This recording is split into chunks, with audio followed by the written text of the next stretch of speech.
Good afternoon, ma'am. Good afternoon.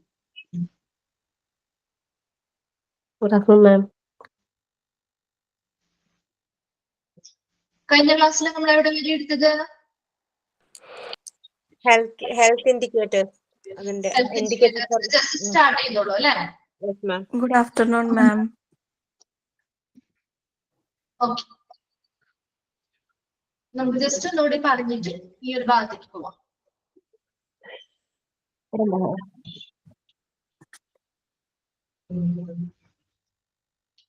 Okay, ശ്രദ്ധിക്കാം. The indicators for measuring impact of the healthcare administrators. എന്താ ഒരു health care അഡ്മിനിസ്ട്രേറ്റേഴ്സിന്റെ impact അല്ലെ, അവരുടെ സ്വാധീനം എത്രത്തോളം ഉണ്ട് എന്ന് നമുക്ക് അളക്കാനായിട്ട് ഉപയോഗിക്കുന്നതാണ് എന്തെന്ന് പറയുന്നത് ഇൻഡിക്കേറ്റേഴ്സ് അല്ലെങ്കിൽ സൂചകങ്ങൾ അല്ലെ. ആ ഒരു ഹെൽത്ത് കെയർ അഡ്മിനിസ്ട്രേഷന്റെ ഭാഗത്തു നിന്നുള്ള അതിന്റെ ഇമ്പാക്ട് അല്ലെങ്കിൽ സ്വാധീനം നമുക്ക് മെഷർ ചെയ്യാൻ അല്ലെങ്കിൽ അളക്കാനായിട്ട് നമുക്ക് ഈ ഇൻഡിക്കേറ്റേഴ്സ് ഉപയോഗിക്കാം, സൂചകങ്ങൾ അല്ലെ. നമ്മൾ അതിൽ പറഞ്ഞ കാര്യങ്ങൾ എന്താണ് ഒരു ഡൗട്ട്?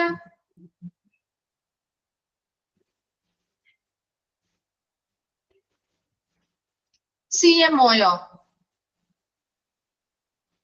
ചീഫ് മെഡിക്കൽ ഓഫീസറിനെയാണോ ഉദ്ദേശിക്കുന്നത്?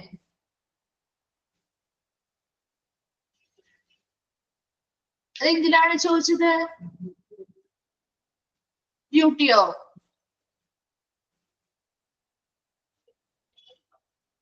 അത് ഇത് പോർഷനുമായിട്ട് ബന്ധപ്പെട്ടിട്ടാണോ?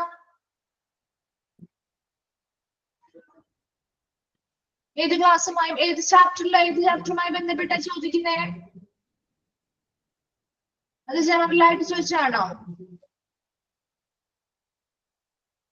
ഓക്കെ, ഡ്യൂട്ടീസ് നിങ്ങൾക്ക് അത് പഠിക്കാനുണ്ടോ? ഡ്യൂട്ടി ആയിട്ട് എന്തൊക്കെ ഡ്യൂട്ടീസ് ആണുള്ളതെന്ന് പഠിക്കാനുണ്ടോ?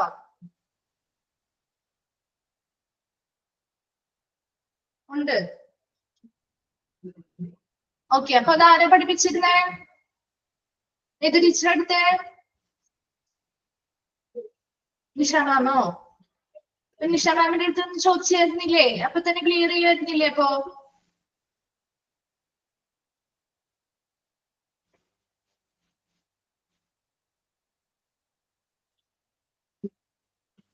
അശ്വതി മാം ആയിരുന്നോ? ക്ലാസ്സിൽ ഉണ്ടായിരുന്നില്ലേ? ക്ലാസ്സിൽ ഇല്ലാത്തപ്പോ നമ്മൾ എന്താ ചെയ്യണ്ടേ? നമ്മളൊരു ക്ലാസ്സിൽ അറ്റൻഡ് ചെയ്യാൻ പറ്റിയില്ലെങ്കിൽ എന്ത് ചെയ്യണം? എന്താ ചെയ്യണ്ടേ?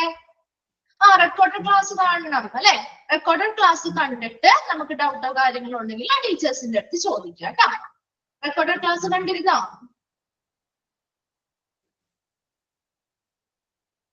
റെക്കോർഡഡ് ക്ലാസ് കണ്ടിരുന്നോ? ഇല്ല. എന്താ കാണാനേ? നിങ്ങൾ എല്ലാവരോടും കൂടി പറയുന്ന കേട്ടാ. നമ്മളൊരു ക്ലാസ് അറ്റൻഡ് ചെയ്തില്ല, നമുക്ക് സ്വാഭാവികമാണ്, നമുക്ക് പല കാര്യങ്ങളും വരും അല്ലെ. നമുക്ക് ഒരുപാട് ഡ്യൂട്ടീസ് റെസ്പോൺസിബിലിറ്റി ഒക്കെ വെച്ചിട്ട് തന്നെയാണ് നമ്മൾ ഈ പഠിക്കാനായിട്ട് വരുന്നത് അല്ലെ. നമുക്ക് കിട്ടുന്ന കുറച്ച് സമയത്തിനുള്ളിൽ നമ്മൾ എന്ത് ചെയ്യാ?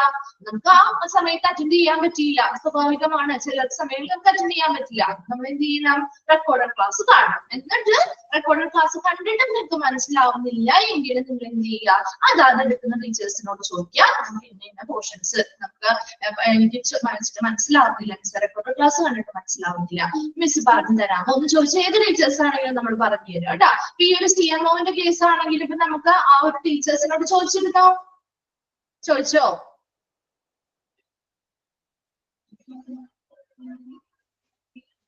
ക്ലാസ് കാണാൻ പറ്റിയില്ല. ഓക്കെ, അപ്പൊ മിസ് ഇപ്പൊ നമ്മള് റെക്കോർഡ് ക്ലാസ് ഓപ്പൺ ചെയ്യാൻ കഴിയുന്നില്ലേ?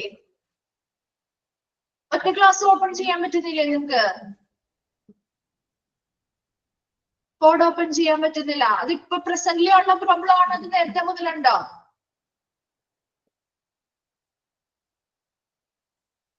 ഇപ്പൊ കുറച്ച് ദിവസങ്ങളായിട്ടാണോ അതോ മുൻപ് മുതൽ? ഇപ്പോ ആണ്. ഓക്കെ, ഞാൻ ഇവിടെ ടെക്നിക്കൽ ടീമുമായിട്ടൊന്ന് സംസാരിക്കട്ടെ കേട്ടോ. അപ്പൊ നിങ്ങള് റെക്കോർഡ് ക്ലാസ് കാണാൻ എന്തെങ്കിലുമൊക്കെ കാര്യങ്ങൾ ഉണ്ടെങ്കിൽ നിങ്ങൾക്ക് അവിടെ ഓൾറെഡി നിങ്ങൾക്ക് നമ്പറും കാര്യങ്ങളും തന്നിട്ടില്ലേ അഡ്മിനിസ്ട്രേഷനുമായി ബന്ധപ്പെട്ട് അവർ വിളിച്ച് ഇൻഫോം ചെയ്യാം കേട്ടാ.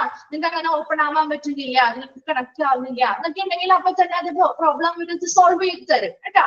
അതിന് വേണ്ടിയിട്ടൊക്കെയാണ് നിങ്ങൾക്ക് പേഴ്സണൽ ആയിട്ട് നിങ്ങൾക്ക് ഒരു നമ്പർ ലിസ്റ്റ് തന്നിട്ടുണ്ടാവുമല്ലോ അഡ്മിനിസ്ട്രേഷൻ വിഭാഗത്തിന്റെ അല്ലെ, തന്നിട്ടുണ്ടെങ്കിൽ അവരുമായിട്ട് കോൺടാക്ട് ചെയ്യാം കേട്ടാ.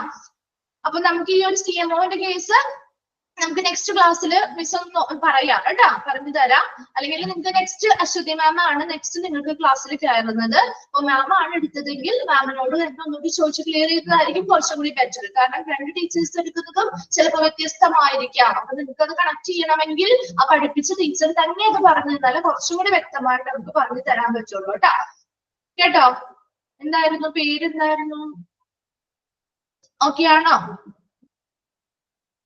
ഓക്കെ, നെക്സ്റ്റ് ക്ലാസ്സിൽ വരുമ്പോ അശ്വതി മാം ആണ് ക്ലാസ് എടുത്തതെങ്കിൽ മാമിനോട് തന്നെ ഒന്നും കൂടി ചോദിച്ച് ക്ലിയർ ചെയ്യുന്നതായിരിക്കും നല്ലത്. കാരണം ആ ചാപ്റ്ററിൽ എങ്ങനെയാണ് എന്താണ് അവരുടെ ഡ്യൂട്ടീസ് പറഞ്ഞിരിക്കുന്നത് മിസ്സിന് നോക്കണ്ടേ.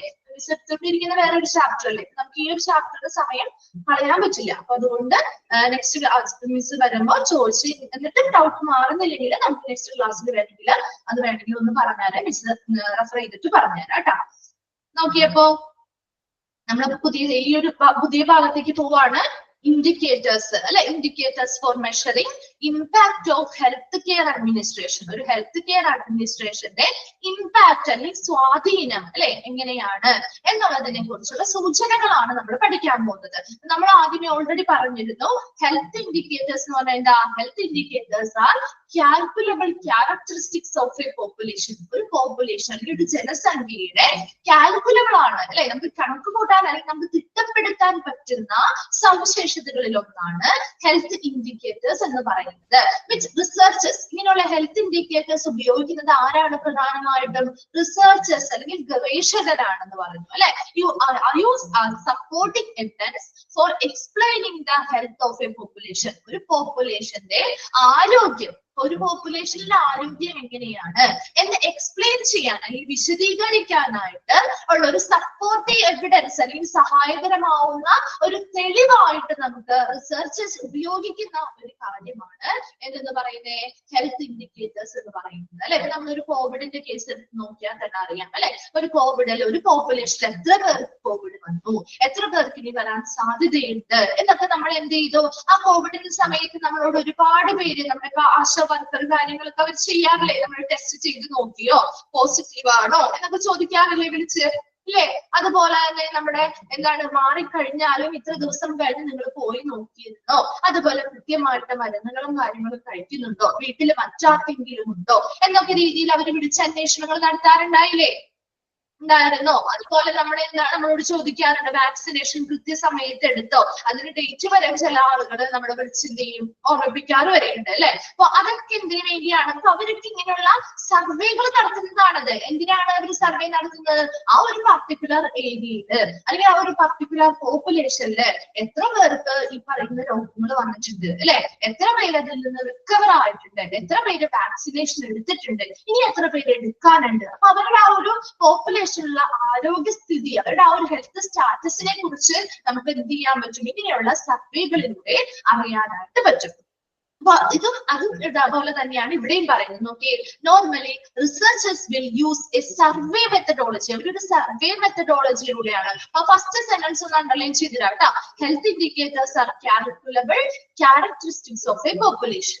Then next underline ചെയ്യേണ്ട സെന്റൻസ് ആണ് the researchers will use a survey methodology to collect information about a population sample. ഒരു പോപ്പുലേഷൻ സാമ്പിളിനെ കുറിച്ചുള്ള ഇൻഫർമേഷൻസ്, ആ ഒരു പോപ്പുലേഷൻ സാമ്പിളിനെ കുറിച്ചുള്ള ഇൻഫർമേഷൻസ് അല്ലെങ്കിൽ വിവരങ്ങൾ അവർ കളക്ട് ചെയ്യുന്നത് എന്തിലൂടെയാണ്? റിസർച്ചേഴ്സ് കളക്ട് ചെയ്യുന്നത് സർവേ മെത്തഡോളജിയിലൂടെയാണ്, സർവേകളിലൂടെയാണ് കളക്ട് ചെയ്യുന്നത്. ഈ സർവേകളിലൂടെ കിട്ടുന്ന ഈ ഇൻഫർമേഷൻസ് അവർ എന്ത് ചെയ്യുന്നു? Use statistics to generalize the information gathered to the total population. Our total populationലേക്ക് ഇത് എന്ത് ചെയ്യുന്നു? ജനറലൈസ് ചെയ്യുന്നു, എന്താ സാമാന്യവൽക്കരിക്കുന്നു. And use statistics. എന്ത് ഉപയോഗിച്ചുകൊണ്ടാണ്? സ്റ്റാറ്റിസ്റ്റിക്സ് ഉപയോഗിച്ചുകൊണ്ട്. നിങ്ങൾ കണ്ടിട്ടില്ലേ നമ്മുടെ ഇൻഫർമേഷൻസും ഡേറ്റാസും ഒക്കെ അവർ എന്ത് ചെയ്യുന്നു? പൈ ഡയഗ്രാം, ഹിസ്റ്റോഗ്രാം, ഹോളോഗ്രാം പോലെയുള്ള കാര്യങ്ങളായിട്ട് നമ്മൾ റെപ്രസെന്റ് ചെയ്യുന്ന കണ്ടിട്ടില്ലേ? സ്റ്റാറ്റിസ്റ്റിക്സ് പഠിച്ചിട്ടുണ്ടോ? 10ാം ക്ലാസ്സിലൊക്കെ ഉണ്ടാവുമല്ലോ അല്ലെ, നമ്മൾ പഠിച്ചിട്ടുണ്ട്. ബേസിക്കലി സ്റ്റാറ്റിസ്റ്റിക്സ് ഒരു ഡേറ്റ തരും, ആ ഡേറ്റയെ ഇങ്ങനെ കൺവേർട്ട് ചെയ്യണം എന്നൊക്കെ അല്ലെ. അതുപോലെയുള്ള സ്റ്റാറ്റിസ്റ്റിക്സ് ഉപയോഗിച്ചുകൊണ്ട് ഈ ഡേറ്റാസിനെ കൃത്യമായിട്ട് അനലൈസ് ചെയ്ത് റെപ്രസെന്റ് ചെയ്യും. അങ്ങനെ അത് റെപ്രസെന്റ് ചെയ്യുന്നതിന് വേണ്ടിയാ അത് നമുക്ക് വിശകലനം ചെയ്ത് കഴിയുമ്പോൾ നമുക്ക് മനസ്സിലാവും ഒരു പോപ്പുലേഷനിൽ ഇന്ന പീരീഡില് ഇന്ന വിഭാഗം ഉള്ള രോഗികളായിരുന്നു കൂടുതൽ, അല്ലെങ്കിൽ ഇത്ര വിഭാഗം ആളുകൾ മരണപ്പെട്ടിട്ടുണ്ട്. അങ്ങനെ ഒരുപാട് രീതിയിലുള്ള നമുക്ക് പല രീതിയിൽ നമുക്കത് റെപ്രസെന്റ് ചെയ്യാനായിട്ട് ഈ ഒരു സ്റ്റാറ്റിസ്റ്റിക്സ് ഉപയോഗിക്കുന്നത് വഴി സാധിക്കും. അപ്പൊ ഈ കിട്ടുന്ന ഇൻഫർമേഷൻസ് ഇങ്ങനെയുള്ള അതെ ഗ്രാഫ് രൂപത്തിൽ അല്ലെ, അപ്പൊ നമുക്ക് പല രീതിയിൽ വരും. ഒരു ഇത്ര പോപ്പുലേഷനില് ഇത്ര ആളുകൾക്ക് ഇന്നതുണ്ട്, ഇത്ര ആളുകൾക്ക് ഇങ്ങനെയാണുള്ളത് എന്നുള്ള രീതിയിൽ നമുക്ക് എന്ത് ചെയ്യാം, റെപ്രസെന്റ് ചെയ്യാൻ പറ്റും അല്ലെ. ഈ സ്റ്റാറ്റിസ്റ്റിക്കൽ അനാലിസിസ് ഉപയോഗിച്ചുകൊണ്ട് നമുക്ക് എന്ത് ചെയ്യാൻ പറ്റും, ഓരോ പോപ്പുലേഷന്റെയും ഹെൽത്ത് അല്ലെ, ആരോഗ്യത്തെ കുറിച്ചുള്ള കാര്യങ്ങൾ, അവിടെയുള്ള ഓരോ ജനങ്ങളുടെയും ആരോഗ്യ കാര്യങ്ങൾ എങ്ങനെയാണ് എന്നതിനെ കുറിച്ചുള്ള ഒരു സ്റ്റേറ്റ്മെന്റ് അല്ലെങ്കിൽ എന്താ ഒരു പ്രസ്താവന നടത്താനായിട്ട് നമുക്ക് ഈ സ്റ്റാറ്റിസ്റ്റിക്കൽ അനാലിസിസ് വഴി സാധിക്കുന്നുണ്ട്. ഇപ്പൊ ഒരു ഹെൽത്ത് ഇൻഡിക്കേറ്റേഴ്സ് എന്ന് പറയുന്നത് എന്തായിരുന്നു നമ്മൾ പറഞ്ഞത്, അതൊരു പോപ്പുലേഷന്റെ ഏറ്റവും സവിശേഷമായ തിട്ടപ്പെടുത്താവുന്ന ഒന്നാണ് ഹെൽത്ത് ഇൻഡിക്കേറ്റേഴ്സ് എന്ന് പറയുന്നത്. അപ്പൊ ഈ ഹെൽത്ത് ഇൻഡിക്കേറ്റേഴ്സ് ഉപയോഗിക്കുന്നത് പ്രധാനമായിട്ടും റിസർച്ചേഴ്സ് ആണ്, ഈ ഗവേഷകരാണ് അത് ഉപയോഗിക്കുന്നത്. അവരെന്തിനു വേണ്ടിയാ, ഒരു പോപ്പുലേഷനിലെ ആരോഗ്യത്തെ കുറിച്ചുള്ള കാര്യങ്ങൾ അത് വിശദീകരിക്കാനായിട്ടുള്ള ഒരു സപ്പോർട്ടീവ് എവിഡൻസ് അല്ലെങ്കിൽ എന്താ ഒരു സഹായകമായിട്ടുള്ള ഒരു തെളിവായിട്ട് അവർ ഉപയോഗിക്കുന്ന ഒരു കാര്യമാണ് ഹെൽത്ത് ഇൻഡിക്കേറ്റേഴ്സ് എന്ന് പറയുന്നത്. ഈ നോർമലി റിസർച്ചേഴ്സ് ഏറ്റവും പ്രധാനമായിട്ട് ഈ ഹെൽത്ത് ഇൻഡിക്കേറ്റേഴ്സിന് വേണ്ടിയുള്ള ഇൻഫർമേഷൻസ് കളക്ട് ചെയ്യുന്നത് survey മെത്തഡോളജിയിലൂടെയാണ്.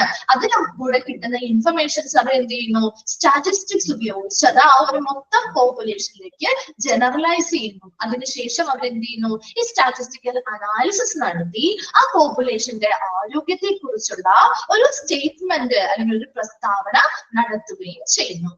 Health indicators are often used by governments to guide health care policy or to make goals for improving population health. എന്താ പറയുന്നേ, ഇവിടെ ഹെൽത്ത് ഇൻഡിക്കേറ്റേഴ്സ് എന്ന് പറയുന്നത് യൂസ്ഡ് ബൈ ഗവൺമെന്റ്സ് ഉപയോഗിക്കാറുണ്ട്. എന്തിനു വേണ്ടിയാ, ടു ഗൈഡ് ഹെൽത്ത് കെയർ പോളിസികള് നല്ല രീതിയിൽ നയിക്കാൻ വേണ്ടിയിട്ട് അല്ലെങ്കിൽ മുന്നോട്ട് കൊണ്ടുപോകാൻ വേണ്ടിയിട്ട് ആ ഒരു പോപ്പുലേഷന്റെ ആരോഗ്യം എങ്ങനെയാണെന്ന് മനസ്സിലാക്കിയാൽ മാത്രമേ അതിനനുസരിച്ചുള്ള എന്താണ് പോളിസികളിൽ മാറ്റങ്ങൾ വരുത്തി മുന്നോട്ട് നല്ല രീതിയിൽ നയിച്ചു കൊണ്ടുപോകാൻ പറ്റുള്ളൂ അല്ലെ.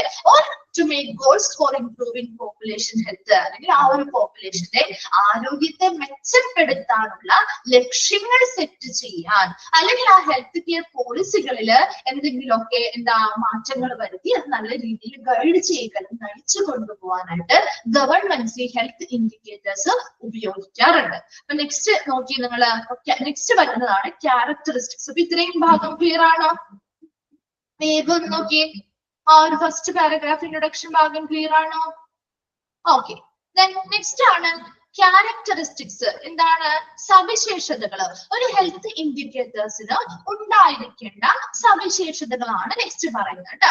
നോക്കിയേ, health indicator which will be used internationally to explain global health must have the following characteristics. അപ്പോ ഒരു ഹെൽത്ത് ഇൻഡിക്കേറ്റർ എന്ന് പറയുന്നത് നമുക്ക് അന്താരാഷ്ട്ര തലത്തിൽ നമുക്ക് ഉപയോഗിക്കാൻ പറ്റുന്ന ഒരു ഇൻഡിക്കേറ്റർ ആണ്. ടു എക്സ്പ്ലെയിൻ എന്താ, ഗ്ലോബൽ ഹെൽത്ത് ആഗോള തലത്തിലുള്ള ആരോഗ്യത്തെ, ജനങ്ങളുടെ ആരോഗ്യത്തെ വിശദീകരിക്കാനായിട്ട് അന്താരാഷ്ട്ര തലത്തിൽ ഇന്റർനാഷണലി നമുക്ക് ഉപയോഗിക്കാൻ പറ്റുന്ന ഒരു ഇൻഡിക്കേറ്റർ ആണ് ഹെൽത്ത് ഇൻഡിക്കേറ്റർ എന്ന് പറയുന്നത്. And must have the following characteristics. ഇങ്ങനെയുള്ള ഹെൽത്ത് ഇൻഡിക്കേറ്റേഴ്സിന് ഉണ്ടായിരിക്കേണ്ട സവിശേഷതകളാണ് താഴെ പറഞ്ഞിരിക്കുന്നതാണ്.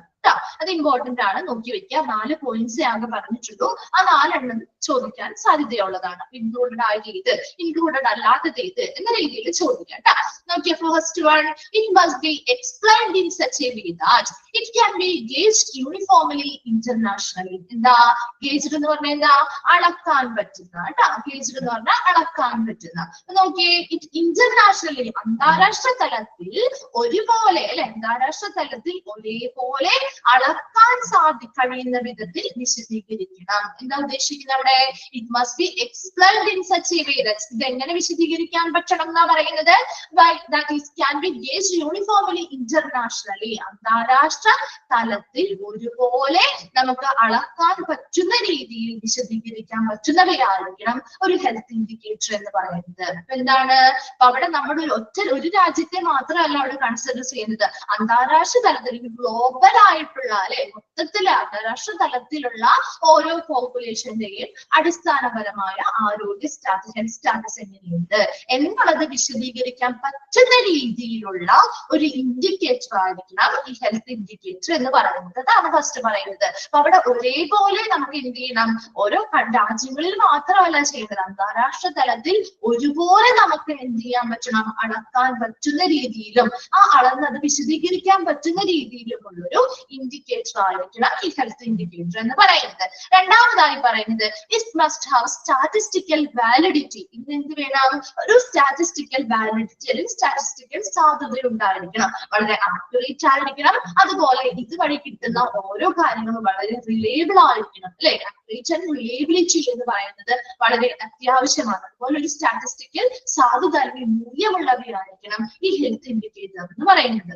മൂന്നാമതായി പറയുന്നത് the indicator must be data which can practically be collected in a reasonable amount of time. വളരെ ന്യായമായ സമയം. ഒരു ഇൻഡിക്കേറ്ററിന് വേണ്ടി നമ്മൾ ഡേറ്റാസ് കളക്ട് ചെയ്യുമ്പോൾ ഒരുപാട് സമയം അതിന് വേണ്ടി നമ്മൾ എന്ത് ചെയ്യാൻ പറ്റും? ഇപ്പൊ ഒരു കോവിഡ് വന്നു, നമ്മൾ കോവിഡ് വന്ന ആ കോവിഡിനെ കുറിച്ചുള്ളൊരു ഡേറ്റയാണ് നമ്മൾ എടുക്കുന്നത്. ഒരു പോപ്പുലേഷനിൽ എത്ര പേർക്ക് വന്നു, എത്ര പേർക്ക് ഇനി വരാൻ സാധ്യതയുണ്ട് എന്നുള്ള രീതിയിലുള്ളത്, അല്ലെങ്കിൽ എത്ര പേര് നമ്മുടെ വാക്സിനേഷൻ ചെയ്തു എന്നൊരു രീതിയിൽ നമ്മൾ കണക്കെടുക്കുമ്പോൾ അത് ഒരുപാട് സമയം നീണ്ടു നിന്ന് നമ്മൾ ആ ഒരു കണക്കെടുക്കുക അല്ലെങ്കിൽ ഡേറ്റാസ് കളക്ട് ചെയ്യുക എന്ന് പറയുമ്പോഴേക്കും എല്ലാവർക്കും സ്പ്രെഡ് ആയി അല്ലെങ്കിൽ എല്ലാവർക്കും ആ ഒരു അഫക്ട് ബാധിച്ചു കഴിഞ്ഞിട്ടുണ്ടാവും അല്ലെ?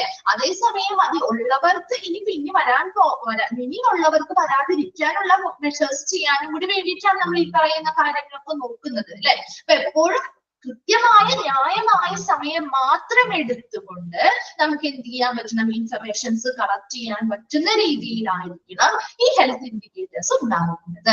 നാലാമതായി പറയുന്നത് the analysis of the data must result in a recommendation on which people can make changes to improve health. ഇനി ഈ പറയുന്ന ഡേറ്റാസ് നമ്മൾ അനലൈസ് ചെയ്യുമ്പോൾ, വിശകലനം ചെയ്ത് കഴിയുമ്പോൾ മസ്റ്റ് റിസൾട്ട് ഇൻ, ഇത് എന്ത് ശുപാർശയിലാണ് അതിന്റെ റിസൾട്ട് അല്ലെങ്കിൽ കലാശിക്കേണ്ടത്?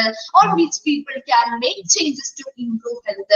അവിടെയുള്ള ഓരോ ജനങ്ങളുടെയും ഹെൽത്ത് അല്ലെങ്കിൽ ആരോഗ്യത്തെ മെച്ചപ്പെടുത്താനുള്ള വഴികളിലേക്കാണ് അതിന്റെ റിസൾട്ട് വരേണ്ടത്. അപ്പൊ 4 ക്യാരക്ടറിസ്റ്റിക്സ് ആണ് ഒരു ഹെൽത്ത് ഇൻഡിക്കേറ്റേഴ്സ് അല്ലെ ഇന്റർനാഷണലി ഉപയോഗിക്കാൻ പറ്റുന്ന ഒരു ഹെൽത്ത് ഇൻഡിക്കേറ്ററിന് വേണ്ട സവിശേഷതകളാണ് നമ്മൾ പറഞ്ഞത്. ഇതിൽ ഫസ്റ്റ് വൺ എന്താ പറഞ്ഞത്? ഇതൊരു അന്താരാഷ്ട്ര തലത്തില് എന്താ ഒരുപോലെ അളക്കാൻ പറ്റുന്ന രീതിയിലും അതുപോലെ വിശദീകരിക്കാൻ പറ്റുന്ന രീതിയിലുമുള്ളൊരു ഇൻഡിക്കേറ്റർ ആയിരിക്കണം ഹെൽത്ത് ഇൻഡിക്കേറ്റർ എന്ന് പറയുന്നത്. രണ്ടാമതായി പറഞ്ഞത് ഇതിനൊരു സ്റ്റാറ്റിസ്റ്റിക്കൽ സാധ്യത ഉണ്ടായിരിക്കണം, വളരെ റിലയബിൾ ആയിരിക്കണം, ആക്യുറേറ്റ് ആയിരിക്കണം അല്ലെ? ഇങ്ങനെയുള്ള ഒരുപാട് കാര്യങ്ങൾ ആ ഒരു ഹെൽത്ത് ഇൻഡിക്കേറ്ററിന് ഉണ്ടായിരിക്കണം. മൂന്നാമതായി പറയുന്നത് ആ ഇൻഡിക്കേറ്ററുമായി ബന്ധപ്പെട്ടുള്ള ഡേറ്റ അല്ലെ? Must be data which can be, അവിടെ കളക്ട് ചെയ്യുന്ന ഡേറ്റാസ് എന്ന് പറയുന്നത് വളരെ റീസണബിൾ എമൗണ്ട് ഓഫ് ടൈം, വളരെ ന്യായമായ സമയത്ത് അല്ലെ, വളരെ ന്യായമായ സമയത്തിനുള്ളിൽ പ്രായോഗികമായി ഉപയോഗിക്കാൻ കഴിയുന്ന രീതിയിലുള്ള ഡേറ്റാസ് ആയിരിക്കണം ഇൻഡിക്കേറ്റേഴ്സിന് വേണ്ടി നമ്മൾ ഉപയോഗിക്കേണ്ടത്. അപ്പൊ അങ്ങനെയുള്ള ഒരു ഇൻഡിക്കേറ്റർ ആയിരിക്കണം അവിടെ ഹെൽത്ത് ഇൻഡിക്കേറ്റർ ആയിട്ട് വരേണ്ടത്. നാലാമതായി പറയുന്നത് ഈ കളക്ട് ചെയ്യുന്ന ഡേറ്റാസ് അനലൈസ് ചെയ്യുന്ന സമയത്ത് അവിടെ വരുന്ന ശുപാർശ റിസൾട്ട് അല്ലെങ്കിൽ അതിന്റെ ഒരു ഫലം എന്ന് പറയുന്നത് എങ്ങനെയായിരിക്കണം? അവിടെയുള്ള മൊത്തം പോപ്പുലേഷനിലെ ഓരോ ജനങ്ങളുടെയും ആരോഗ്യത്തെ ഇംപ്രൂവ് ചെയ്യുന്ന രീതിയിലുള്ള ഒരു റിസൾട്ട് ആയിരിക്കണം അവിടെ വരേണ്ടത്. ഈ 4 ക്യാരക്ടറിസ്റ്റിക്സും അല്ലെങ്കിൽ സവിശേഷതകളും ഒരു ഹെൽത്ത് ഇൻഡിക്കേറ്ററിന് വേണ്ട സവിശേഷതകളാണ്. കിട്ടിയോ? അത് ആ 4 ക്ലിയർ ആയോ? ഓക്കെ. നെക്സ്റ്റ് നമ്മൾ നോക്കാൻ പോകുന്നത് the indicators use to measure health status. ഒരു ആരോഗ്യ നില അല്ലെ, ഹെൽത്ത് സ്റ്റാറ്റസ് ആരോഗ്യ നിലയെ കുറിച്ച് അളക്കാനായിട്ട് ഉപയോഗിക്കുന്ന ഇൻഡിക്കേറ്റേഴ്സ് ആണ് നമ്മൾ പറയുന്നത്. അപ്പോൾ ഒരുപാട് ഇൻഡിക്കേറ്റേഴ്സ് നമ്മൾ ഉപയോഗിക്കാറുണ്ട്. അതിൽ പ്രധാനമായിട്ട് നമുക്ക് വളരെ കുറച്ച് ഇൻഡിക്കേറ്റേഴ്സ് മാത്രമേ പഠിക്കാനുള്ളൂ, എല്ലാം ഒന്നും ഡീറ്റെയിൽ ആയിട്ട് പഠിക്കാനില്ല. അപ്പൊ അതിൽ വരുന്ന കുറച്ച് കാര്യങ്ങളാണ് പറഞ്ഞിരിക്കുന്നത്. പറയുന്നത് കേട്ടോ. നിങ്ങൾ ആ ഒരു 4 നോക്കുക. ഇത് ജസ്റ്റ് നിങ്ങൾക്ക് പറഞ്ഞിരിക്കുന്നത് മാത്രമേ ഉള്ളൂ. എന്തൊക്കെ ഇൻഡിക്കേറ്റേഴ്സ് ആണ്? ഡിസീസ് സ്പെസിഫിക് മോർട്ടാലിറ്റി, ഒരു പ്രത്യേക രോഗവുമായി ബന്ധപ്പെട്ടുള്ള മരണനിരക്ക് അല്ലെ, രോഗനിർദ്ദിഷ്ട മരണനിരക്ക്. മോർബിഡിറ്റി എന്ന് പറയുന്നത് രോഗാവസ്ഥ. ആൻഡ് ഡിസബിലിറ്റി, വൈകല്യങ്ങൾ. അപ്പൊ ഇങ്ങനെയുള്ള കാര്യങ്ങളൊക്കെ നമുക്ക് ഇൻഡിക്കേറ്റേഴ്സ് ഉപയോഗിച്ച് നമുക്ക് റേറ്റ് എടുക്കാൻ പറ്റും അല്ലെങ്കിൽ കാൽക്കുലേറ്റ് ചെയ്യാനായിട്ട് സാധിക്കും. ആൻഡ് ഡിറ്റർമിനൻസ് ഓഫ് ഹെൽത്ത് അല്ലെ, ആരോഗ്യത്തെ നിർണായകമായിട്ടുള്ള ആരോഗ്യ ഘടകങ്ങൾ, അതായത് ബയോളജിക്കൽ റിസ്ക് ഫാക്ടേഴ്സ്, നമ്മുടെ റിസ്ക് ഫാക്ടേഴ്സിന് അപകട സാധ്യതകള്, ഹെൽത്ത് ബിഹേവിയേഴ്സ്, ഹെൽത്ത് സിസ്റ്റംസ്, അതായത് സർജിക്കൽ പ്രൊസീജിയറുകള്, അതുപോലെ മെഡിസേഷൻ യൂസ്, മരുന്നുകളുടെ ഉപയോഗം, ആ യൂസ് ഓഫ് ഹെൽത്ത് സർവീസ്, ആരോഗ്യ സേവനങ്ങളുടെ ഉപയോഗം മുതലായി പറയുന്ന എല്ലാ കാര്യങ്ങളും നമുക്ക് എന്ത് ചെയ്യാൻ പറ്റും? നമുക്ക് ഈ ഇൻഡിക്കേറ്റേഴ്സ് ഉപയോഗിച്ചുകൊണ്ട് കൃത്യമായിട്ട് അത് കാൽക്കുലേറ്റ് ചെയ്ത് കണ്ടെത്താനായിട്ട് സാധിക്കും. അതിൽ നമുക്ക് പഠിക്കാനുള്ളത് ഫസ്റ്റ് വരുന്നതാണ് ഡെത്ത് റേറ്റ്. ഇത് ഇമ്പോർട്ടന്റ് ആണ് കേട്ടോ. ഡെത്ത് റേറ്റ് എന്ന് പറഞ്ഞാൽ എന്താ ഡെത്ത് റേറ്റ്? മരണനിരക്ക് അല്ലെ. മരണനിരക്ക് ഇതിനെ നമുക്ക് 2 പേരുകളിൽ അറിയപ്പെടുന്നുണ്ട്. ഫസ്റ്റ് വൺ ആണ് mortality rate of death rate. അതൊന്ന് അണ്ടർലൈൻ ചെയ്ത് വെച്ചേ. ആ ഒരു ഫസ്റ്റ് സെന്റൻസ്, ആ കംപ്ലീറ്റ് സെന്റൻസ് ഒന്ന് അണ്ടർലൈൻ ചെയ്ത് വെച്ചോട്ടോ, ഇമ്പോർട്ടന്റ് ആണ്. The mortality rate of death rate is a scale of the number of deaths in general or owing to a specific cause in a particular population measured to the size of that population per unit of time. എന്താണ് ഒരു death rate എന്ന് പറയുന്നതിനെ മറ്റൊരു പേരിൽ അറിയപ്പെടുന്നതാണ്, മരണനിരക്കിനെ മറ്റൊരു പേരാണ് അറിയപ്പെടുന്നത്. മറ്റൊരു പേരാണ് എന്ത്? മോർട്ടാലിറ്റി റേറ്റ് എന്ന് കൂടി അറിയപ്പെടുന്നു.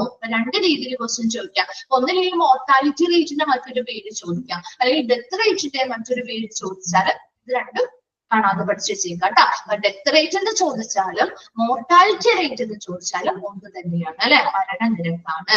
It's a scale of the number of death. അവിടെ എന്താണ് നമ്മൾ കാൽക്കുലേറ്റ് ചെയ്യുന്നത്? എന്താണ് കണക്കാക്കുന്നത്? അവിടെ എത്രത്തോളം നമ്പർ ഓഫ് ഡെത്തുകൾ നടന്നിട്ടുണ്ട്, എത്ര മരണങ്ങൾ സംഭവിച്ചിട്ടുണ്ട്, അതാണ് നമ്മൾ അവിടെ കാൽക്കുലേറ്റ് ചെയ്യുന്നത്. In general or owing to a specific cause, പൊതുവായിട്ട് സ്വാഭാവികമായ മരണങ്ങൾ നടക്കാറുണ്ട് അല്ലെ. ഇപ്പൊ പ്രായമായവരൊക്കെയാണെങ്കിൽ സ്വാഭാവിക മരണം നടക്കാറുണ്ട്. ഒരു സ്പെസിഫിക് കോസ്, എന്താ ഒരു പ്രത്യേക കാരണം മൂലം മരിക്കുന്നവരുണ്ട് അല്ലെ. അപ്പൊ ഈ പറയുന്ന എല്ലാം ഇതിൽ ഉൾപ്പെടുന്നുണ്ട്. സ്വാഭാവികമായിട്ട് മരിക്കുന്നതാവാം, അല്ലെങ്കിൽ പൊതുവായ എന്തെങ്കിലും കാര്യങ്ങൾ കൊണ്ട് മരിക്കുന്നതാവാം, അല്ലെങ്കിലോ ഒരു സ്പെസിഫിക് കോസ്, എന്തെങ്കിലും പ്രത്യേക മരണ കാരണം കൊണ്ട് മരണപ്പെടുന്നവരാവാം. ഇപ്പൊ ഈ പറയുന്ന എല്ലാം ഉൾപ്പെടുത്തിക്കൊണ്ട് എത്ര നമ്പർ ഓഫ് ഡെത്ത് അവിടെ സംഭവിക്കുന്നുണ്ട് എന്ന് കാൽക്കുലേറ്റ് ചെയ്യുന്നതിനെയാണ് മോർട്ടാലിറ്റി റേറ്റ് അല്ലെങ്കിൽ ഡെത്ത് റേറ്റ് എന്ന് പറയുന്നത്. നോക്കിയേ,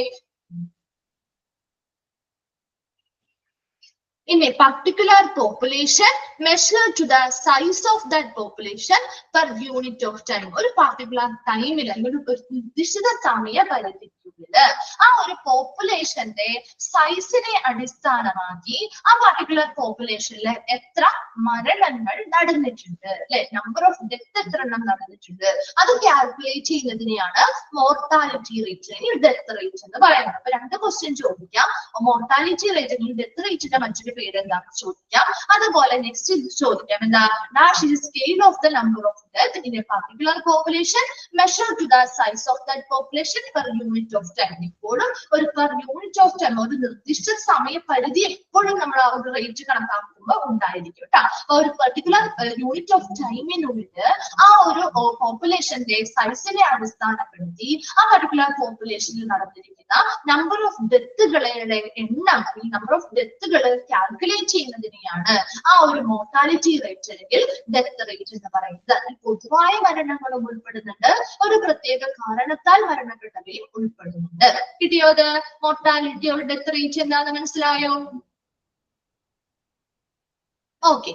Then next നോക്കിയേ, the term mortality indicates the total death that happens especially on a large scale such as in a population or geographical area. ഇനി എന്താ ആ ടേം? ഒരു ടേം ആണല്ലേ മോർട്ടാലിറ്റി എന്ന് പറയുന്ന ടേം. അത് എന്തിനെ സൂചിപ്പിക്കുന്നു? The total death that happen especially on a large scale such as a population or geographical area. ഒരു പോപ്പുലേഷൻ, ഒരു പർട്ടിക്കുലർ ഏരിയയിലെ അല്ലെങ്കിൽ ഒരു പർട്ടിക്കുലർ പോപ്പുലേഷനിലെ അല്ലെങ്കിൽ ഒരു പ്രധാന ജിയോഗ്രഫിക്കൽ ഏരിയയിൽ നടക്കുന്ന ഒരു ലാർജ് സ്കെയിൽ, ഒരു വലിയ തോതിലുള്ള എന്താണ്, വലിയ തോതിൽ നടന്നിട്ടുള്ള ഒരു ടോട്ടൽ ഡെത്തുകൾ, മരണങ്ങളുടെയാണ് എന്തെന്ന് സൂചിപ്പിക്കുന്നത്, മോർട്ടാലിറ്റി എന്നതുകൊണ്ട് സൂചിപ്പിക്കുന്നത്. ഒരു പർട്ടിക്കുലർ ജിയോഗ്രഫിക്കൽ ഏരിയയിൽ നടന്ന ഒരു ലാർജ് സ്കെയിലുള്ള മരണം എന്ന് പറയാമോ? ഏതെങ്കിലും ഒരു എക്സാമ്പിള് ഈ അടുത്ത് നടന്നത് പറയാമോ? ഒന്നാലോചിച്ച് നോക്കി. വയനാട് ദുരന്തം അല്ലെ? അപ്പൊ വയനാട് സംഭവിച്ചത് അങ്ങനെയല്ലേ? ആ ഒരു പർട്ടിക്കുലർ ജിയോഗ്രഫിക്കൽ ഏരിയയില് ലാർജ് സ്കെയിലിൽ ഒരുപാട് ആളുകൾ മരണപ്പെട്ടു അല്ലെ? വലിയ വൻതോതിൽ ഒരുപാട് ആളുകൾ മരണപ്പെട്ടു. അപ്പൊ അതൊക്കെ നമുക്ക് എന്തെന്ന് പറയാം? ഈ പറയുന്ന മോർട്ടാലിറ്റി റേറ്റിൽ നമുക്ക് റേറ്റ് എടുക്കാൻ പറ്റും. അപ്പൊ അവിടെയാണ് ആ മോർട്ടാലിറ്റി എന്നതുകൊണ്ട് ഉദ്ദേശിക്കുന്നത്. അപ്പൊ ഇവിടെ 1 2 മരണോ അല്ല നടന്നിരിക്കുന്നത്, ഒരു വലിയ തോതിലുള്ള മരണം, അല്ലെങ്കിൽ മൊത്തം വലിയ തോതിൽ ഒരുപാട് പേര് മരണപ്പെട്ടിട്ടുണ്ട്. അതിനെയാണ് നമ്മൾ മോർട്ടാലിറ്റി എന്നതുകൊണ്ട് സൂചിപ്പിക്കുന്നത് കേട്ടോ. Okay, it is normally represented in the form of mortality rate. അപ്പൊ മോർട്ടാലിറ്റി എന്നാണ് നമ്മൾ പറയുന്നതെങ്കിലും നമ്മൾ റെപ്രസെന്റ് ചെയ്യുന്നത് എങ്ങനെയാ? മോർട്ടാലിറ്റി റേറ്റ് എന്ന രീതിയിലാണ് നമ്മൾ റെപ്രസെന്റ് ചെയ്യുന്നത്. ആ ഒരു രൂപത്തിലാണ് നമ്മൾ റെപ്രസെന്റ് ചെയ്യുന്നത്. As per the mortality rate definition. ഇനി ഒരു മോർട്ടാലിറ്റി റേറ്റിന്റെ ഡെഫിനിഷൻ ആണ് നമ്മൾ പറഞ്ഞിരിക്കുന്നത്.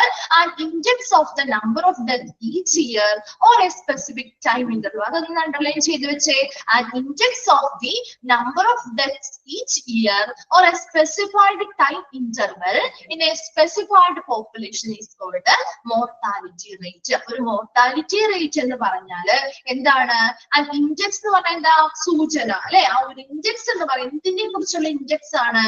Of the number of death each year. അതായത് ഒരു സ്പെസിഫിക് ആയിട്ടുള്ള ഒരു പ്രത്യേക പോപ്പുലേഷനില് ഒരു നിർദ്ദിഷ്ട സമയ പരിധിക്കുള്ളില് അല്ലെങ്കിൽ ഓരോ വർഷവും തോറും എത്ര ആളുകള് മരണപ്പെടുന്നുണ്ട്, അല്ലെങ്കിൽ എത്ര നമ്പർ ഓഫ് ഡെത്തുകൾ സംഭവിക്കുന്നുണ്ട് എന്നതിന്റെ ഒരു സൂചനയാണ് മോർട്ടാലിറ്റി റേറ്റ് എന്നതുകൊണ്ട് ഉദ്ദേശിക്കുന്നത്. അപ്പൊ മോർട്ടാലിറ്റി എന്ന് പറഞ്ഞാൽ നമുക്കറിയാം അല്ലെ? മോർട്ടാലിറ്റി എന്ന് പറഞ്ഞാല് ജനറലി നമുക്ക് എന്താണ് മനസ്സിലായത്? ഇവിടെ മരണനിരക്ക് തന്നെയാണ്. അപ്പൊ അവിടെ പ്രത്യേകമായിട്ട് നിങ്ങൾ നോക്കേണ്ടതായിട്ടുള്ള ഒരു കാര്യം, അവിടെ ഒരു സ്പെസിഫിക് ടൈം പീരീഡ് ഉണ്ടാവും. ഒരു നിർദ്ദിഷ്ട സമയപരിധിക്കുള്ളില് ആ ഒരു പോപ്പുലേഷനില് എത്ര പേര് മരണപ്പെട്ടു അല്ലെ? അപ്പൊ ആ ഒരു പർട്ടിക്കുലർ പോപ്പുലേഷനിലുള്ള ആ നിർദ്ദിഷ്ട സമയപരിധിക്കുള്ളില് അത് ചിലപ്പോൾ ഒരു സ്പെസിഫിക് ഇന്റർ ടൈം ഉണ്ടാവും. ചിലപ്പോൾ ഒരു മാസമായിരിക്കാം, അല്ലെങ്കിൽ ഒരു 30 ദിവസമായിരിക്കാം, ചിലപ്പോൾ ഒരു വർഷമായിരിക്കാം. അങ്ങനെ ഒരു പ്രത്യേക കാലയളവിനുള്ളില് എത്ര പേര് മരണപ്പെട്ടു, അല്ലെങ്കിൽ എത്ര പേർക്ക് രോഗങ്ങൾ വന്നു, അങ്ങനെയുള്ള റേറ്റുകളാണ് നമ്മൾ ഇവിടെ എടുക്കുന്നത്. അപ്പൊ ഒരു പർട്ടിക്കുലർ പീരീഡ് എപ്പോഴും ഉണ്ടായിരിക്കും കേട്ടോ. അപ്പൊ അവിടെ ഇവിടെ നമ്മുടെ ഡെത്ത് റേറ്റിലാവുമ്പോൾ അവിടെ എത്ര പേര് ആ ഒരു പർട്ടിക്കുലർ ടൈമിനുള്ളിൽ മരണപ്പെട്ടു അല്ലെ? ആ ഒരു മരണപ്പെട്ടവരുടെ സൂചന നൽകുന്നവയാണ് എന്തെന്ന് പറയുന്നത്? മോർട്ടാലിറ്റി റേറ്റ് എന്നതുകൊണ്ട് ഉദ്ദേശിക്കുന്നത്. Okay, next. It is normally expressed in population units like death per 1000 people for a recall period or specified time frame. ഇവിടെ എന്താണ്? It is normally expressed in population യൂണിറ്റുകളായിട്ടാണ്. അവിടെ നമ്മൾ എപ്പോഴും ഈ പറയുന്ന എല്ലാ പോപ്പുലേഷൻ യൂണിറ്റുകളായിട്ടാണ് റെപ്രസെന്റ് ചെയ്യുന്നത്, സൂചിപ്പിക്കുന്നത്, അല്ലെങ്കിൽ പ്രകടിപ്പിക്കുന്നത്. എങ്ങനെ എക്സ്പ്രസ് ചെയ്യുന്നത്, വിശദീകരിക്കുന്നത് പോപ്പുലേഷൻ യൂണിറ്റുകളുടെ അടിസ്ഥാനത്തിലാണ്. Like death per 1000 people for a recall period, അല്ലെങ്കിൽ സ്പെസിഫിക് ടൈം, ഒരു നിർദ്ദിഷ്ട സമയപരിധിക്കുള്ളില് 1000 ആളുകളിൽ എത്ര പേര് മരണപ്പെട്ടു. അങ്ങനെ ഒരു പ്രത്യേക സ്പെസിഫിക് ആയിട്ടുള്ള ഒരു പോപ്പുലേഷൻ യൂണിറ്റ് ഉപയോഗിച്ച് ആ 1000 എന്ന് പറയുന്ന 1000 ആളുകളിൽ എത്ര പേർക്ക് എന്ന രീതിയിലുള്ള ഒരു പോപ്പുലേഷൻ യൂണിറ്റുകൾ പ്രകാരമാണ് നമ്മൾ എന്ത് ചെയ്യുന്നത്? എപ്പോഴും ഈ പറയുന്ന റേറ്റുകൾ കാൽക്കുലേറ്റ് ചെയ്യുന്നത്. ഒന്ന് വേഗം വായിച്ചു നോക്കിയാൽ ഡെത്ത് റേറ്റ് അത്രയും ഭാഗം ക്ലിയർ ആണോ? ഒന്ന് വേഗം ഒന്ന് വായിച്ചു നോക്കിയിട്ട് പറഞ്ഞേ.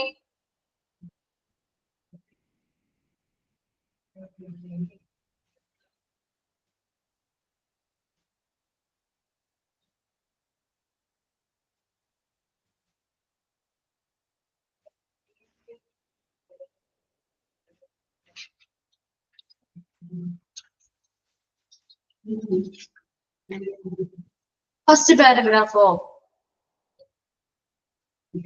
ഫസ്റ്റ് പാരഗ്രാഫ് നോക്കിയേ. മോർട്ടാലിറ്റി റേറ്റ് അല്ലെങ്കിൽ ഡെത്ത് റേറ്റ് എന്ന് പറഞ്ഞാൽ എന്താ? Is a scale of the number of death in a particular population measured to the size of that population per unit of time. ഒരു നിർദ്ദിഷ്ട സമയപരിധി. അവിടെ എപ്പോഴും ഒരു യൂണിറ്റ് ഓഫ് ടൈം എപ്പോഴും ഫിക്സഡ് ആയിട്ട് ഒരു സമയപരിധി കൊടുത്തിട്ടുണ്ടാവും. ആ ഒരു സമയപരിധിക്കുള്ളില് ആ ഒരു പോപ്പുലേഷന്റെ സൈസ്, ആ ഒരു പോപ്പുലേഷന്റെ സൈസിനെ അടിസ്ഥാനമാക്കി ആ പോപ്പുലേഷനിലെ എത്രത്തോളം ഡെത്ത് സംഭവിച്ചിട്ടുണ്ട്, അല്ലെങ്കിൽ എത്ര നമ്പർ ഓഫ് ഡെത്ത് ഡെത്ത് ഉണ്ടായിട്ടുണ്ട് എന്ന് കാൽക്കുലേറ്റ് ചെയ്യുന്നതിന് അല്ലെങ്കിൽ കണക്കാക്കുന്നതിനെയാണ് മോർട്ടാലിറ്റി റേറ്റ് അല്ലെങ്കിൽ ഡെത്ത് റേറ്റ് എന്ന് പറയുന്നത്. ക്ലിയർ ആണോ? ആരാണ് ചോദിച്ചത്? റംലയ്ക്ക് ക്ലിയർ ആണോ? ആ ഭാഗമാണോ ചോദിച്ചേ? ഓക്കെ.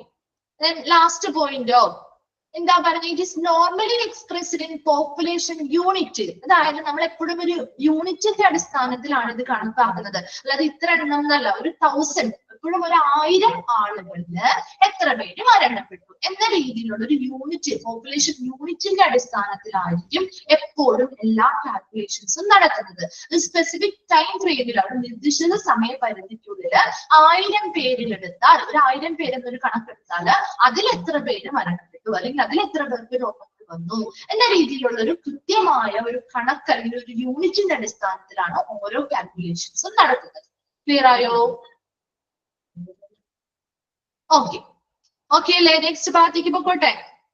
ഓക്കെ, നോക്കി next death rate and its measures. ഇനി ഓരോ ഡെത്ത് റേറ്റിനും നമുക്ക് അതിനെ മെഷർ ചെയ്യണം അല്ലെ, അളക്കണം. അപ്പൊ അതിനു വേണ്ടി നമ്മൾ കാൽക്കുലേഷൻസ്, മോർബിഡിറ്റി രോഗാവസ്ഥ, രോഗാവസ്ഥ കേട്ടാ.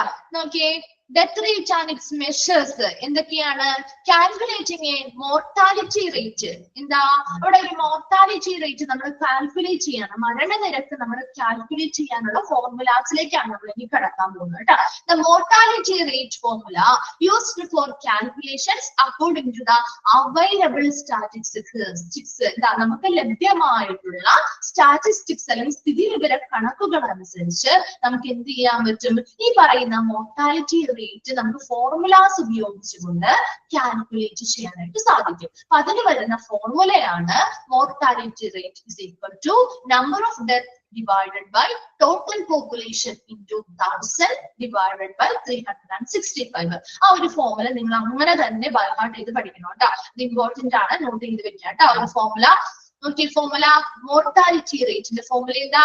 നമ്പർ ഓഫ് ഡെത്ത്, എത്ര മരണം നടന്നിട്ടുണ്ട് അല്ലെ, ഡിവൈഡഡ് ബൈ ടോട്ടൽ പോപ്പുലേഷൻ, ആ ഒരു ടോട്ടൽ പോപ്പുലേഷൻ അതിന്റെ എണ്ണം. ആ ടോട്ടൽ പോപ്പുലേഷൻ ഇപ്പൊ ഒരുപാട് ആളുകൾ ഉണ്ടാവും അല്ലെ, ആ ടോട്ടൽ പോപ്പുലേഷന്റെ എണ്ണം, അതിൽ എത്ര മരണങ്ങൾ നടന്നിട്ടുണ്ട് അതിന്റെ നമ്പർ ഇൻറ്റു എന്ത് ചെയ്യണം? 1000 ഡിവൈഡഡ് ബൈ എന്താ? 365. ഈ ഒരു ഫോർമുല മോർട്ടാലിറ്റി റേറ്റ് കാണാനായിട്ടുള്ള ജനറൽ ഫോർമുലയാണ് കേട്ടോ.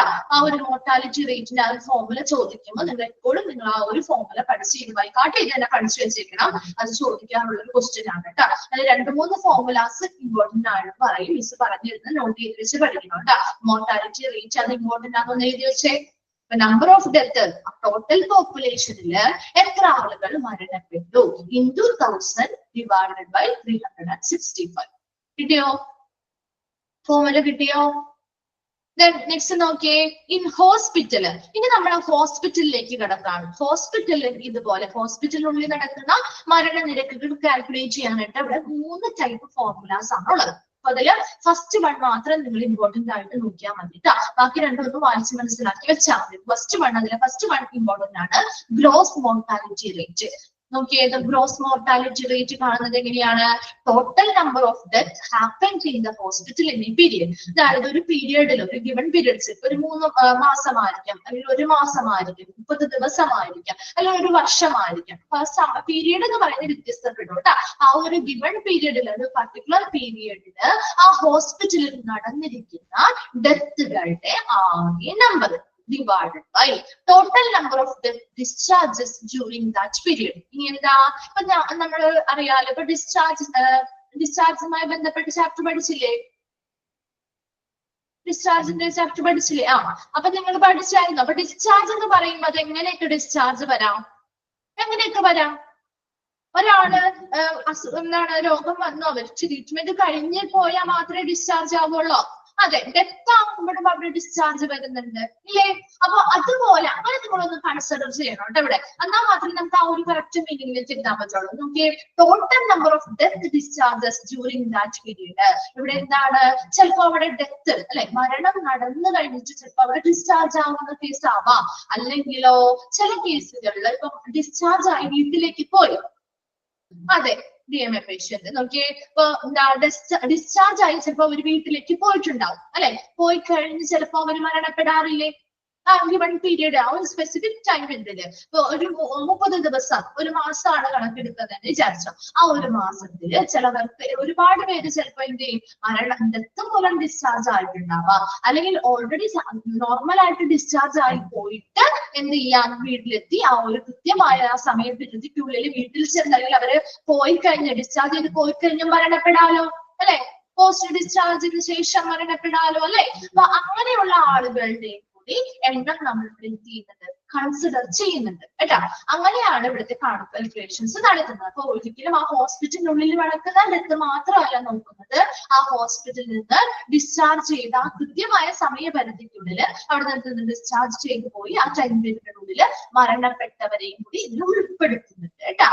നോക്കിയപ്പോ gross mortality rate in the formula in the total number of deaths happened in the hospital in a period.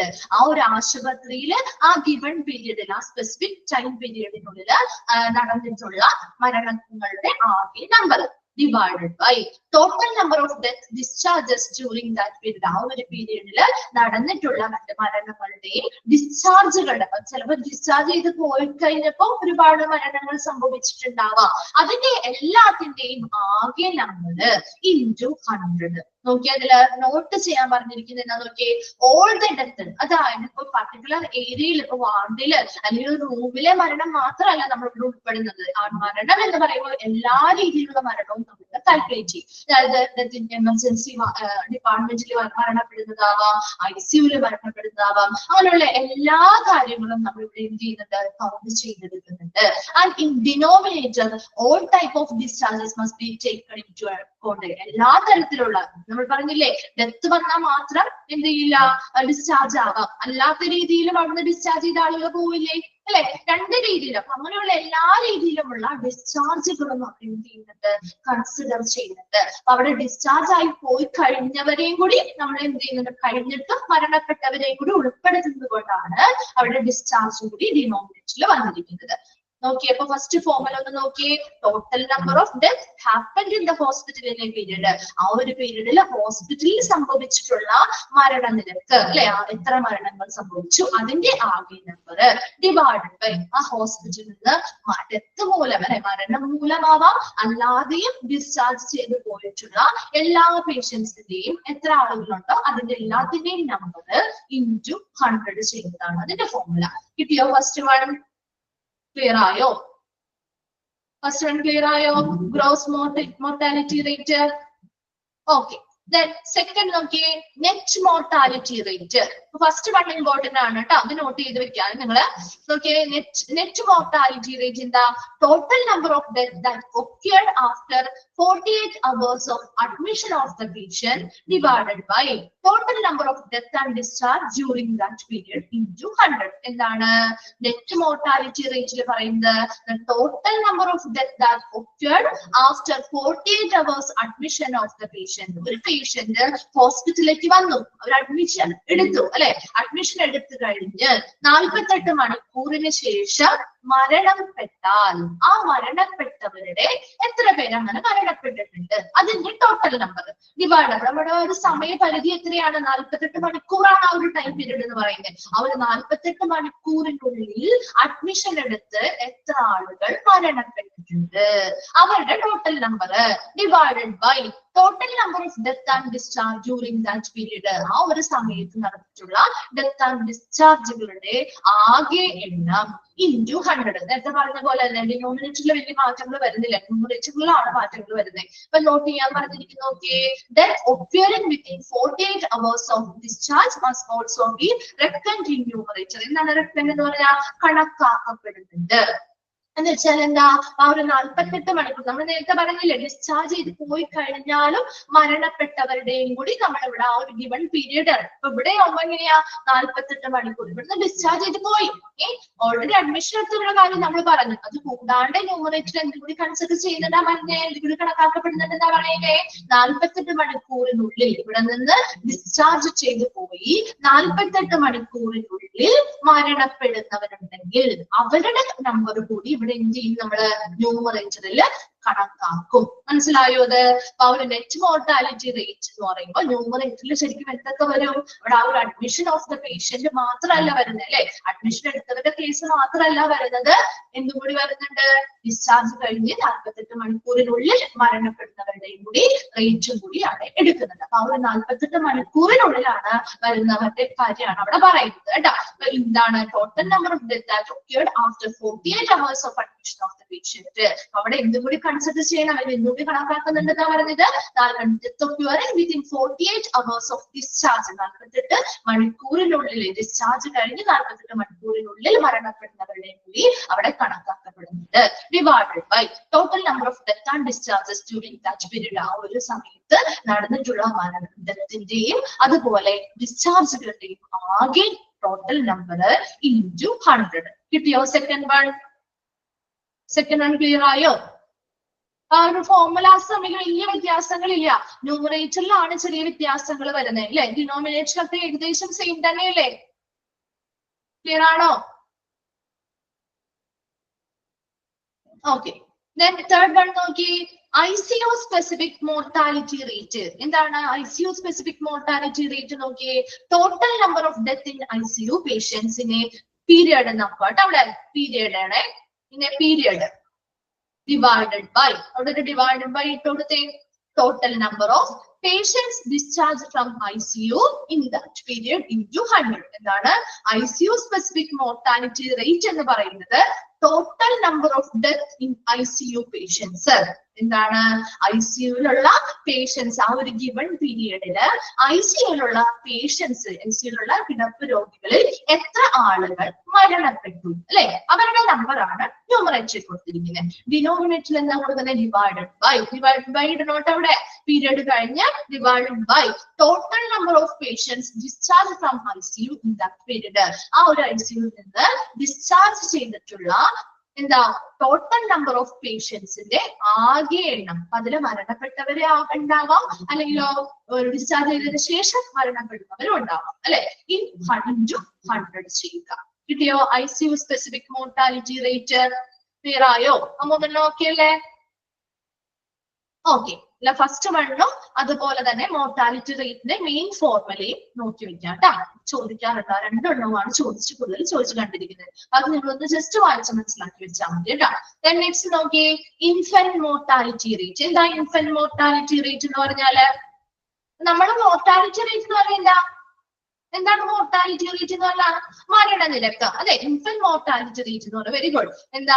ശിശു മരണ നിരക്ക് അല്ലെ, കുട്ടികളുടെ ശിശു മരണ നിരക്കാണ് കേട്ടോ. അപ്പൊ ഇവിടെ എത്ര ന്യൂ ബോൺ ബേബീസ് അല്ലെങ്കിൽ എത്ര കുട്ടികളാണ് ആ ഗിവൺ പീരിയഡിനുള്ളിൽ മരണപ്പെട്ടിട്ടുള്ളത്, അതിന്റെ റേറ്റ് ആണ് നമ്മളിവിടെ കാണുന്നത് അല്ലെ. അപ്പൊ പേരിൽ നിന്ന് തന്നെ നമുക്ക് കണക്ട് ചെയ്യാൻ പറ്റും അല്ലെ.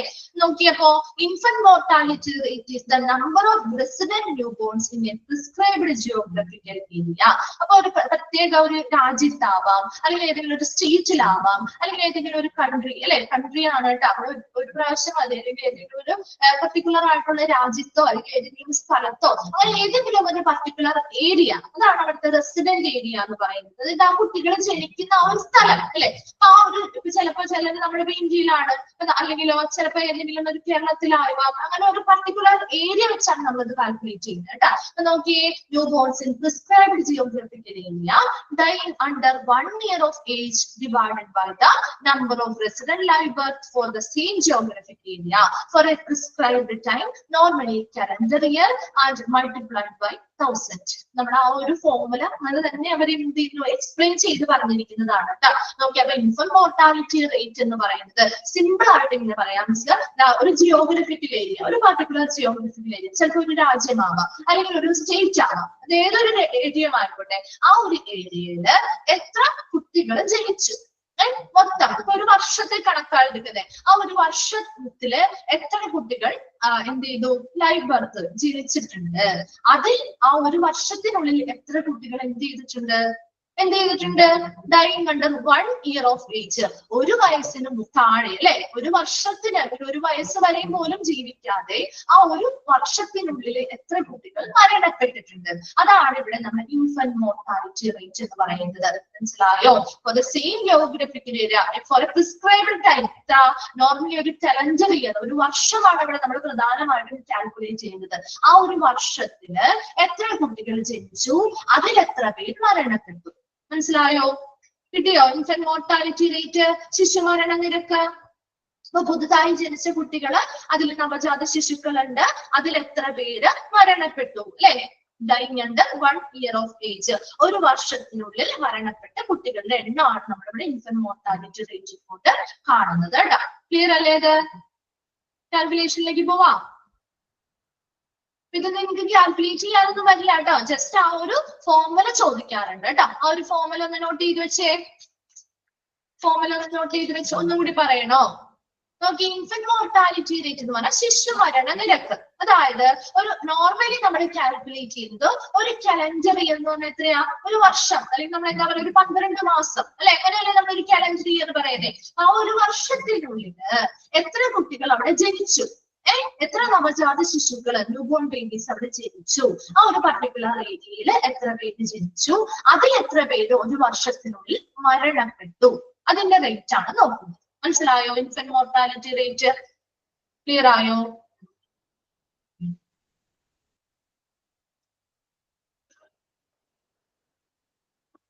റമിലിക്ക് ക്ലിയർ ആയോ? ഓക്കെ, നോക്കിയേ calculation. The number of resident infant death. അവിടെ ഒരു മിസ്റ്റേക്ക് ഉണ്ട് കേട്ടോ.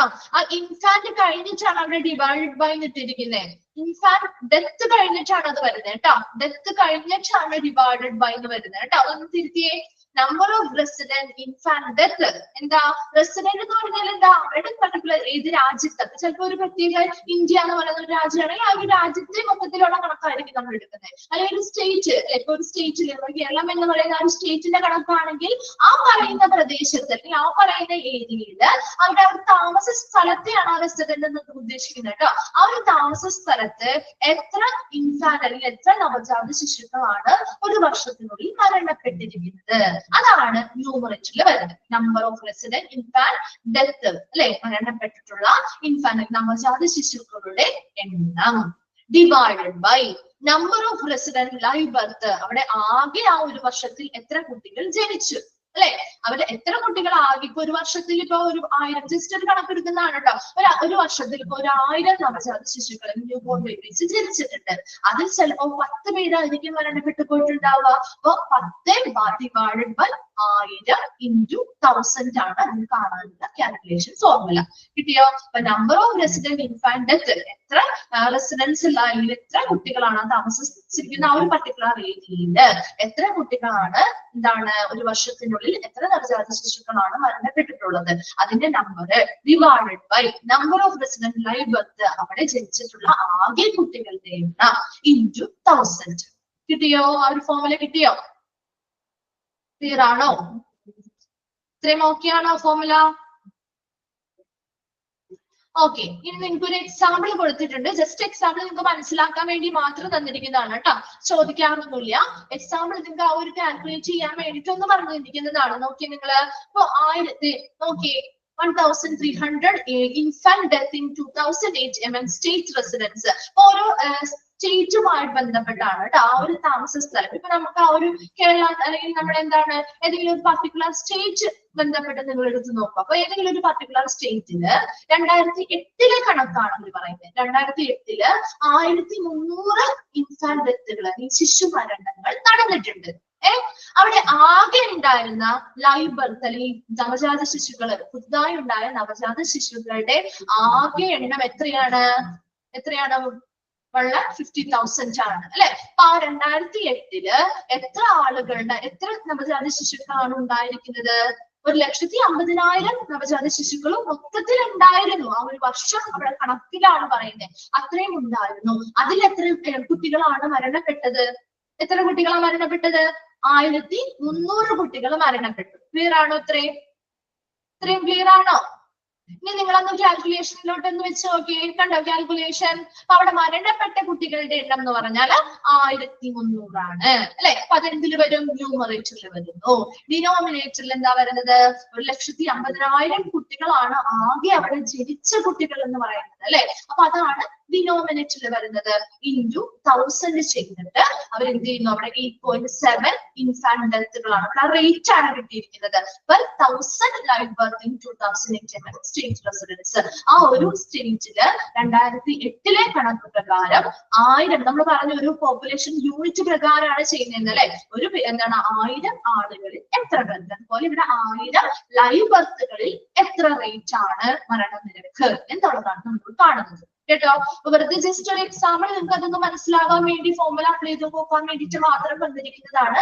ഫോർമുല അതുപോലെ തന്നെ ബൈഹാർട്ട് പഠിക്കാം കേട്ടോ. ഒന്ന് വേഗം നോക്കിയേ. ഓക്കെ ആണോ? നെക്സ്റ്റ് ഭാഗത്തേക്ക് പൊക്കോട്ടെ.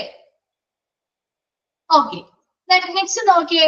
ഇൻ ഹോസ്പിറ്റൽ ഇതുപോലെയുള്ള ഇൻഫന്റ് മോർട്ടാലിറ്റി റേറ്റ് കാണാനുള്ള ഫോർമുലയാണ് total number of infant death at hospital in a period. ഒരു ഗിവൺ പീരീഡില് ഹോസ്പിറ്റലിൽ നടന്നിട്ടുള്ള ഈ ഇൻഫന്റ് ഡെത്തുകൾ, ഈ ശിശു മരണങ്ങൾ എത്രത്തോളം ഉണ്ട്, അതിന്റെ ആകെ number divided by total number of infant discharges under during that period. ആ ഒരു കാലഘട്ടത്തിൽ, ആ ഒരു കാലയളവിൽ എത്ര ഇൻഫാൻസ് അല്ലെങ്കിൽ എത്ര ശിശുക്കളെയാണ് അവിടെ നിന്ന് ഡിസ്ചാർജ് ചെയ്തിരിക്കുന്നതും മരണപ്പെട്ടിരിക്കുന്നതും, അവരുടെ ആകെ എണ്ണം, ആ ഡിസ്ചാർജ് ആൻഡ് ഡെത്ത് സംഭവിച്ചിരിക്കുന്നതിന്റെ ആകെ എണ്ണത്തിൽ എത്ര പേര് ഹോസ്പിറ്റലിനുള്ളിൽ വെച്ച് മരണപ്പെട്ടു, അതിന്റെ നമ്പർ ഇൻറ്റു 100 ആണ് ഹോസ്പിറ്റലിൽ ഇൻഫന്റ് മോർട്ടാലിറ്റി റേറ്റ് കാണാനുള്ള ഫോർമുല. ജസ്റ്റ് ഒന്ന് വായിച്ച് നിങ്ങൾ വെച്ചാൽ മതി കേട്ടോ. മറ്റേതാണ് ആ ഇമ്പോർട്ടന്റ് ആയിട്ടുള്ള കാൽക്കുലേഷൻ എന്ന് പറയുന്നത് ഈ ഒരു ഫസ്റ്റ് ഫോർമുലയാണ് ചെയ്യുന്നത് കേട്ടോ. ഹോസ്പിറ്റലിൽ ഇങ്ങനെയുള്ള കാൽക്കുലേഷൻ ആണ് നടത്തുന്നത്. ഒത്തിരി വ്യത്യാസങ്ങളുണ്ട്. മെയിൻ ഫോർമുലയിൽ നിന്നും ഹോസ്പിറ്റലിലേക്ക് വരുമ്പോൾ അവിടുത്തെ ഇൻഫന്റ് മോർട്ടാലിറ്റി റേറ്റ് കാണാനുള്ള ഫോർമുല എന്ന് പറയുന്നത് total number of infant death at hospital in a period. ആ ഒരു പീരീഡിൽ ഹോസ്പിറ്റലിൽ നടന്നിട്ടുള്ള ഇൻഫന്റ് ഡെത്തുകളുടെ ആകെ എണ്ണം divided by total number of infant discharge, കുട്ടികളെ ഡിസ്ചാർജ് ആക്കിയതും ഡെത്ത് സംഭവിച്ചതും ആ ഒരു പർട്ടിക്കുലർ പീരീഡില് ആ ഡിസ്ചാർജ് ആക്കി കഴിഞ്ഞും ചിലപ്പോൾ എന്ത് ചെയ്യാം, മരണങ്ങൾ സംഭവിക്കാം. അപ്പൊ അതെല്ലാം ഉൾപ്പെടുത്തിക്കൊണ്ടുള്ള ടോട്ടൽ നമ്പർ ഇൻറ്റു 100 ആണ്. കിട്ടിയോ? അത് ഓക്കെ ആണോ?